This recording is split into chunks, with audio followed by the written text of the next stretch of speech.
สบายดีกับสบายดีพ่อแม่พี่น้องสบายดีFCที่หักแพงทุกท่าน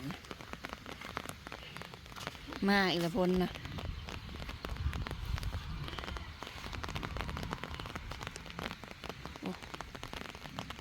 เต็มทงหนับมาอย่าร้อน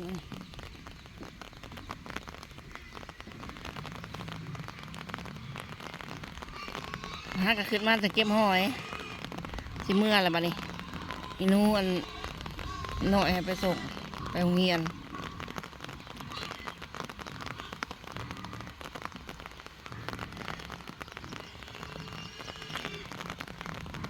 พ้นละมาอีกแล้วเดียวนี้นะ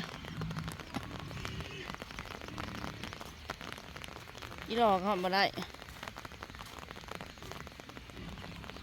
มันเจือนแล้วทางอันเพิ่นหยอกกันหอยยังมันยังมันออกลาย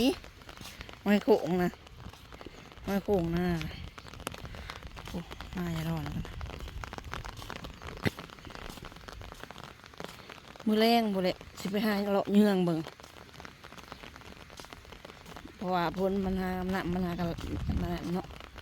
หากันมีน้ำในหน้ามันบ่ทันจะออกกันได้ติ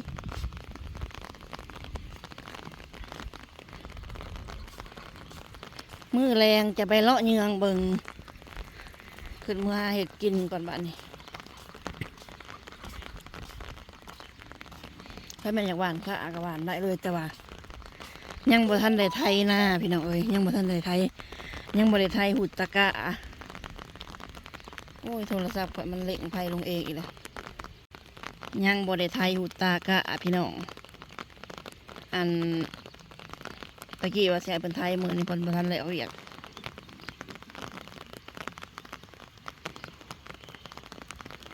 มาทันได้แล้วเรียกเดต้านะแค่เพื่อนมอเตียนะแล้วก็แต่ว่าบริโตกปีนี้บริโตกใส่สิลงไปตกอยู่เข้มเกาะหมูยังบริไทยหุดลาก้าเลยเอาบได้ก้าก็ไทยพอมินิไทยหมด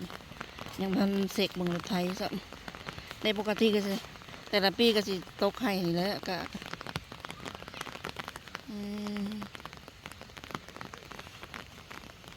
ไห้นี่ก็เต็ม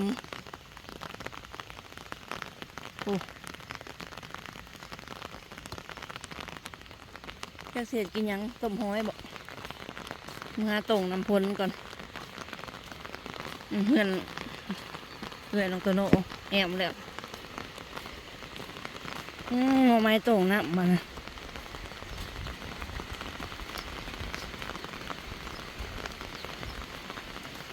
ได้อยู่ไหมฮัลโหลมาได้ในโต่งน้ำนะกับพุ้ยก็ยังอยู่ข้อหมูนี่เป็นได้พุ้ยโต่งน้ำลุงซื้อให้จันสิให้หมดแล้วบาทนี้หมูอื่นน้ำกินแล้วบาทนี้น้ำกินบาทนี้อันนี้กระโต่งป่ะโต่งโลนี่กันเลยอันนี้กระโต้งนี่ทั้งอันนี้กระไดอันต้นน่ะเต็มแล้วเต็มหมดแล้วคอยสั่งใครอยู่มันสิบนกบลายทั้งนี้มันคอยอันจะเป็นปุ๊บมันสินกบลายคืออยู่เพื่อนก่อนโอ้ยอันนั้นนกลายมีแต่ขี่นกแล้วอันนี้คอยกามันต้องครั้งเติมคอยจะไม่ต้องเอาแต่มันจะไม่ต้องเช่นมันจะปุ้มรถอันนี้นะบ่ปุ้มกระยาไปพี่น้องเมื่อกินก่อนมาเตี่ยออกหน้าแล้วมิดสมอยเลยบ่ชาวเกศเป็นไทยหุดดีวันไทยตะกะ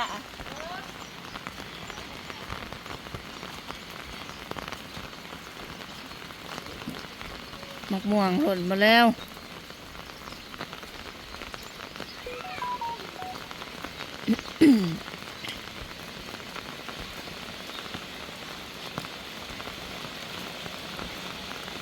เต็มนี่กันเลยฮอดอึ่งสิมาห้องอยู่หรอ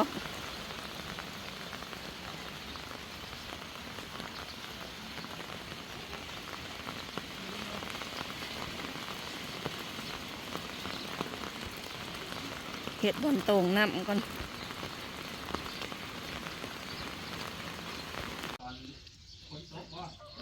ตัดพามาอีกที่พี่น้องซองอาวรานกำลังสิไปหลัดปลาพัวปลาว่าโทรตามโทรส่วน ก็เลยเป็นส่วนอันโตโน่ไปนำมารอรุ่นค่ะกับพากันถือข่าวถือหน้าไม่ได้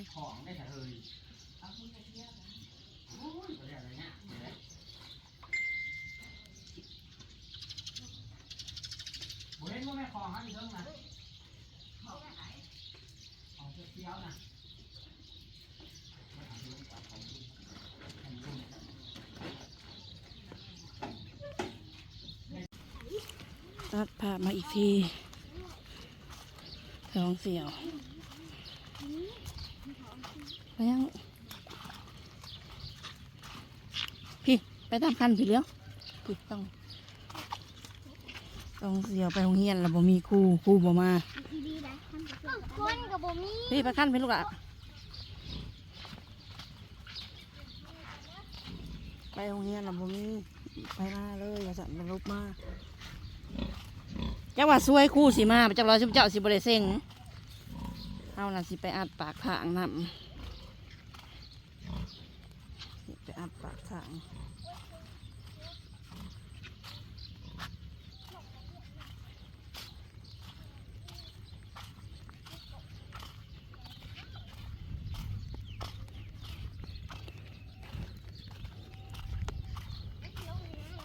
มีดอกไห้เนี่ยเลี้ยวบังอีกดูเลยมันออกอีกแล้วปะจ๊ะ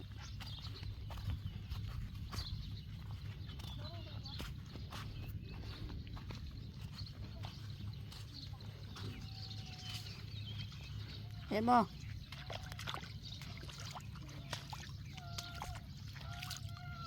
มาหน่อยไผ่ฮอนนะ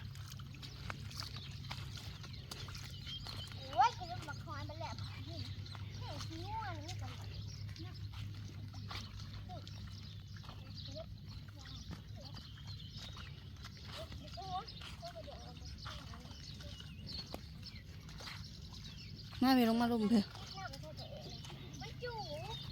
นี่มาเบิ่งให้ดิดูเลาะทั้งขางเด้อ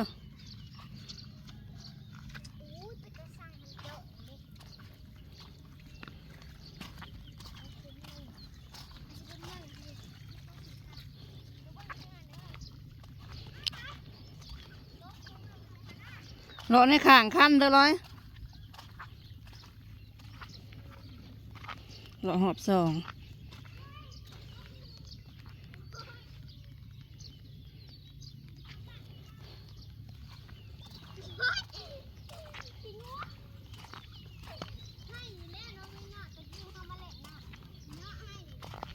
เห็นบ่บ่เห็นพอโตอยู่ยังบ่เห็นจักหมากเลยหอยก็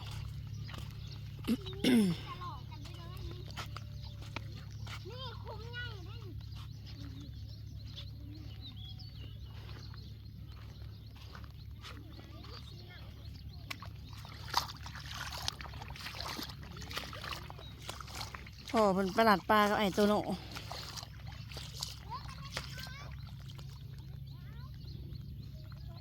เห็นบ่เลยโอ้ยนี่บ่ทันได้อาดทางให้ลุ่มนะกับท่านได้อาดน้ำหอดบ่มีมันหลั่งลงให้ลุ่มเบิด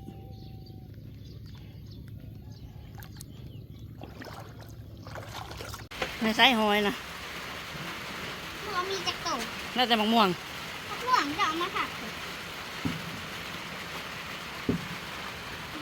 นี่อันนี้เนี่ยมันพอเลยม่วงสุกในหอยนี่ดิก็เห็นในแป้นไปจะเลยขอค่ะห้องข่อยเด้อนี่ขอเลยลาย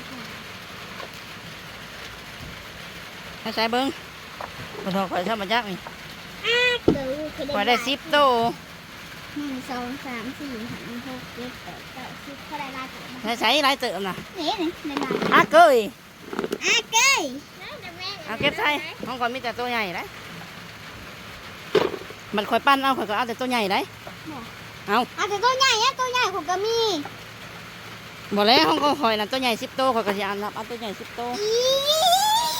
นี่ตกบ้านน้ำหนูเล่นเนาะ ตั้งเอาจ่องม่วงสุก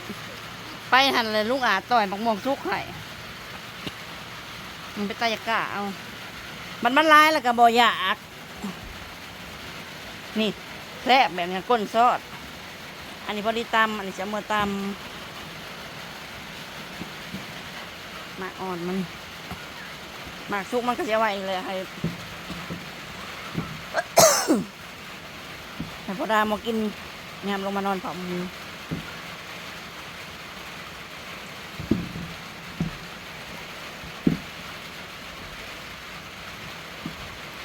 ไปแซ่น่ะเฮ้ย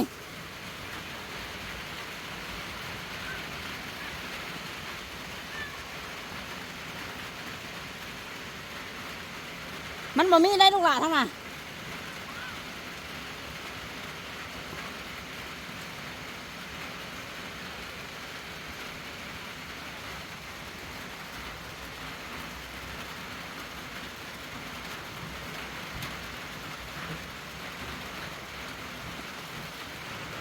หาการอัดปากทางแล้วอุ้ย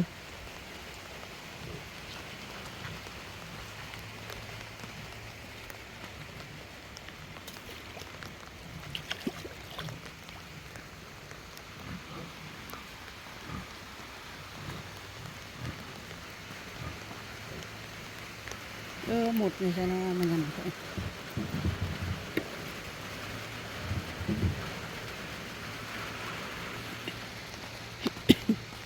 อย่าไปไกลเด้อนี่ไปแถวนี่แหละลบมา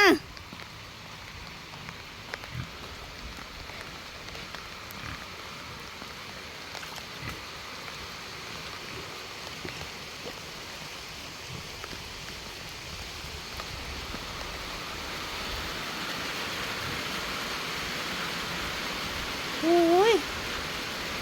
น้ำไหลโสไร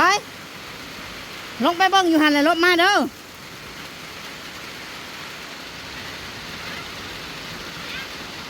ไปเบิ่งอยู่หันเลยรถมา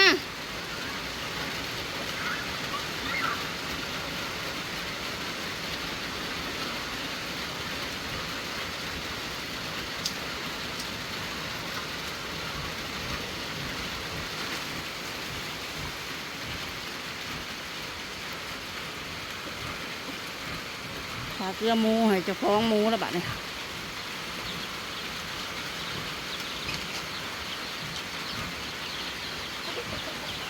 เจ้าของมาอยู่เจ้าของไปอาลัดปลาเมียสิพาพี่น้องไปเบิ่งแม่พันธุ์เพิ่นเอามาใหม่เมื่อคืนเลยพอดีเป็น7 แม่บัดนี้ปี๊บกินอิ่มแล้วเนาะล่ะบูคนโต๊ะแมงวันกับลาย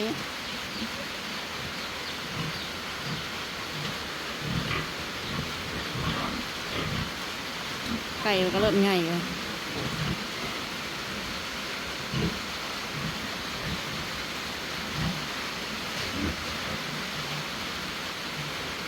คนโต๊ะอากาศดีสำสินอนแล้วบ่ฮ้อนแล้วบัดนี้ใช่เลยนี่ตัวมากัดพี่น้องนี่หมูแล้วเนาะนี่กันละซอยอยู่ตัวนั้นน่ะมากัดอะไรแยกออกมาอันหมูกัดหางอะไรแยกออกมาอันพันมากัดตะกี้อยู่พอกนั่นเอามาอยู่นำกันเอาแม่พันธุ์มาใหม่เมื่อคืนตัวมันใหญ่ปานไรอันตัวน้อยก็หมูเลยเบิดคอหม้อนี่ใหญ่กว่าพอดีเป็นทางเบิด7 แม่พี่น้องเลยแม่พันธุ์หากระสมแล้วไปหับมาเมื่อคืนเงินพันจ่ายเขาเจ้าสัก เจ้าของอันเจ้าของหมูนี้ไปหลับปลาเปิดน้ำก็เปิดน้ำก็ประตูมัน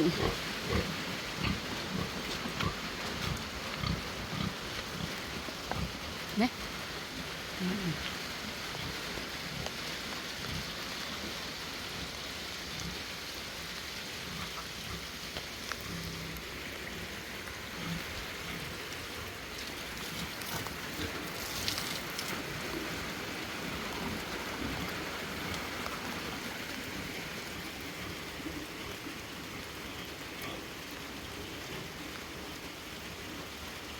จองเกี่ยว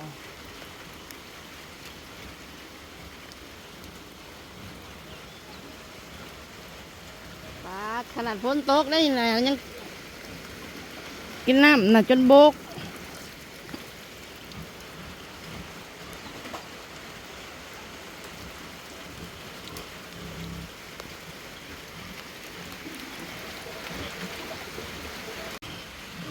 มาเด้อเลยมาเด้อมาเด้อ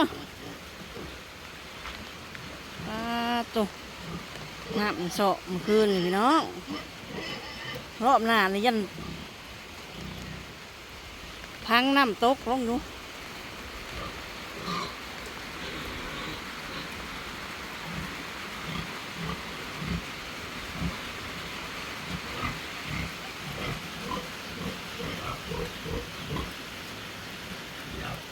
ยังจองเนาะบวบตัวคนเด็ดบ่หญ้าเด็ดเลยอ่ะ